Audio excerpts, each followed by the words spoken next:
Le premier qui me parle de mon bouton, ça va très mal se passer. Bonjour et bienvenue dans ma nouvelle vidéo, j'espère que vous allez bien. Moi en tout cas ça va super bien, malgré ce bouton. L'inspiration de cette vidéo m'est venue suite à un plan que j'ai fait.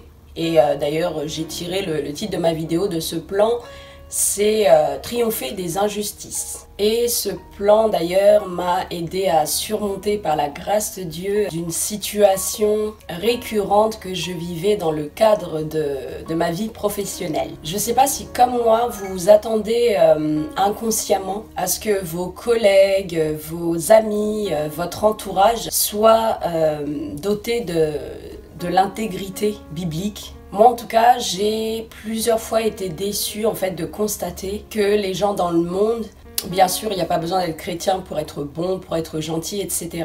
Mais que les gens dans le monde en fait n'ont pas cette intégrité, cette loyauté envers Dieu en fait qui va du coup se répercuter dans tous les domaines de leur vie, dans tout ce qu'ils font, dans leur attitude et particulièrement dans les petites choses du quotidien. Après, je suis bien consciente que c'est de notre relation avec Dieu que naît l'intégrité biblique. Et par expérience, à chaque fois que j'ai demandé à Dieu de changer quelqu'un, c'est en moi qu'il a travaillé. Et par ce plan, je n'ai pas appris comment Dieu allait rendre les gens intègres. En revanche, il m'a montré comment je pouvais triompher en fait des injustices. Et c'est ce que je vais vous partager dans cette vidéo. Donc si vous subissez des situations injuste malgré votre intégrité envers Dieu, restez sur la vidéo. Alors, je vais vous donner 3 conseils pour triompher des injustices. Et le premier conseil, c'est de ne pas laisser les injustices te faire douter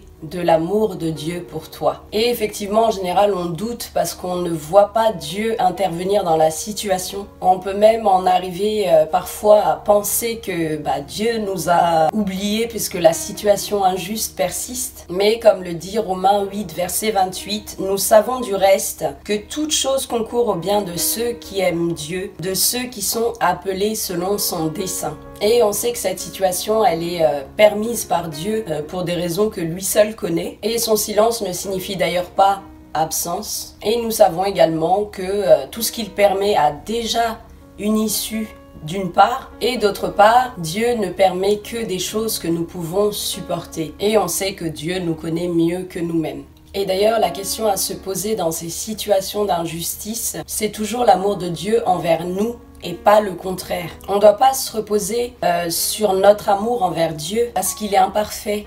L'amour dans lequel nous devons marcher, c'est l'amour de Dieu. Parce que c'est dans cet amour-là, en fait, que nous ne jugeons pas l'autre. C'est dans cet amour-là que nous pardonnons à l'autre. Et c'est aussi dans cet amour que nous pouvons supporter le poids des blessures et le fardeau. Tiens, ce serait pas la chanson Walk in Love, ça, de Dena Moana? J'aime trop cette louange.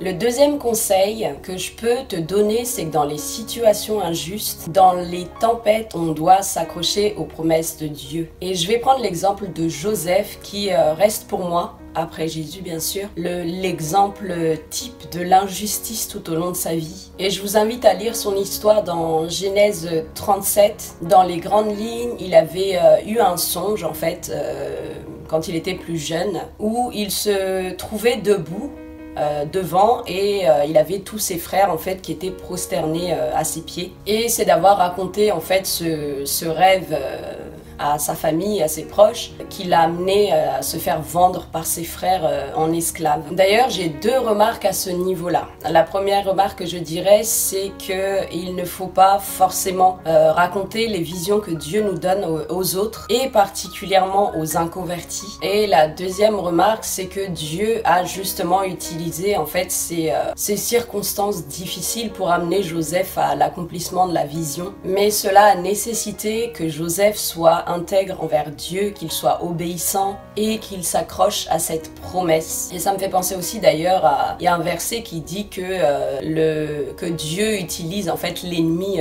en notre faveur pour accomplir justement son plan. Et je vous dis ça parce que parfois moi-même j'étais épuisée en fait de faire ce qui était juste, et que derrière en fait je voyais justement un collègue qui vivait tranquillement dans l'iniquité. Donc n'oublions pas, même dans ces moments injustes, que Dieu est avec nous. Dieu n'a pas oublié sa promesse sur notre vie. Il n'a pas changé d'avis, Dieu ne change pas. Et qu'on doit lui faire confiance malgré tout. Qu'on doit fixer nos yeux sur Jésus et pas sur nos circonstances difficiles. Le troisième et dernier conseil que je vous donnerai, c'est que dans ces situations injustes, on doit protéger la paix que Dieu nous a donnée. Oui, parce qu'on pense parfois que la patience, c'est d'attendre simplement que la tempête passe. Mais la patience biblique, en fait, c'est d'attendre, c'est d'espérer en Dieu dans une bonne attitude, dans une attitude de paix, dans une attitude de joie, indépendamment des circonstances. Et je vous avoue que ce collègue a justement tendance à tirer sur ma patience. Et je suis à la base une personne qui est très impulsive. Je pense d'ailleurs que Dieu l'a mis là pour travailler mon impulsivité. Et mon combat quotidien, en fait, c'est de garder cette joie et cette paix malgré tout. Et parfois, un peu trop souvent à mon goût d'ailleurs, je craque et je finis par me disputer avec ce collègue. Parce que j'ai combattu dans la chair et non dans l'esprit avec foi. Et d'ailleurs, Philippiens chapitre 1 verset 28 dit « Sans vous laisser aucunement effrayer par les adversaires, ce qui est pour eux une preuve de perdition, mais pour vous de salut, et cela de la part de Dieu. » En fait, ce verset m'a interpellée parce que subir une situation injuste sans rien dire, en fait, ça paraît pour le monde comme une faiblesse, alors que pour nous, chrétiens, c'est une victoire parce que nous jouissons pleinement, en fait, de la paix de Dieu. Et je vais conclure par le passage qui se trouve dans Romains 5, du verset 1 au verset 11. C'est un assez long passage, mais je tiens vraiment à vous le lire, à vous le déclarer, en fait, parce que c'est la conclusion parfaite aussi pour mener ce combat d'injustice. Étant donc justifiés par la foi, nous avons la paix avec Dieu par notre Seigneur Jésus-Christ, qui nous devons d'avoir eu par la foi accès à cette grâce, dans laquelle nous demeurons fermes et nous nous glorifions dans l'espérance de la gloire de Dieu. Bien plus, nous nous glorifions même des afflictions, sachant que l'affliction produit la persévérance. La persévérance, la victoire dans l'épreuve, et cette victoire, l'espérance. Or, l'espérance ne trompe point, parce que l'amour de Dieu est répandu dans nos cœurs par le Saint-Esprit qui nous a été donné. Car lorsque nous étions encore sans force, Christ, au temps marqué, est mort pour des impies. À peine mourrait-on pour un juste, quelqu'un peut-être mourrait-il pour un homme de bien.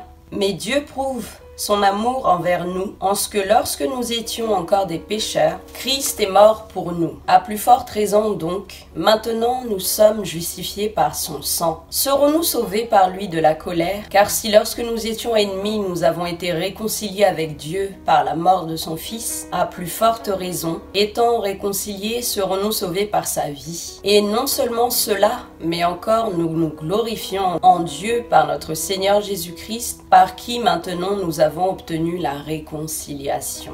Je dirais juste avant de terminer que Jésus, en fait, il a subi plein de choses. Il est allé mourir à la croix alors qu'il était innocent. Il a subi la colère de Dieu alors qu'il était innocent. Il s'est fait cracher à la figure, il s'est fait insulter, on l'a traité de fou. Encore aujourd'hui, on traite Jésus de tout ça. On ne croit pas en lui malgré qu'il a donné sa vie à la croix. C'est juste pour vous encourager que Dieu n'est pas sourd, Dieu n'est pas aveugle aux situations injustes qu'on doit traverser. Dieu les permet même pour que, comme Jésus, en fait, on puisse aller au bout, qu'on aille jusqu'à la croix. Et parfois même, il y a des situations injustes qui nous paraissent comme Golgotha. Je vous avais déjà dit dans une vidéo que Golgotha, pour moi, en fait, c'est vraiment des circonstances plus que difficiles, un désert qui est vraiment très très hard, et Dieu permet en fait qu'on traverse des Golgotha, mais la victoire elle est au bout. La croix elle est au bout, et après avoir subi tout ça, en fait Jésus il ressuscite et le plan de Dieu s'accomplit. Donc il faut qu'on garde en tête, en fait, il faut qu'on s'accroche à cette promesse, il faut qu'on s'accroche déjà aux promesses que Dieu fait dans nos vies, à nous personnellement, à chacun de nous, mais il faut aussi qu'on s'accroche à la promesse générale de Dieu. Voilà, merci d'avoir regardé cette vidéo jusqu'au bout. Je vous souhaite plein de courage, plein de force dans vos circonstances difficiles, dans vos situations injustes. Et en attendant la prochaine vidéo, prenez bien soin de vous, soyez bénis et je vous dis à très bientôt.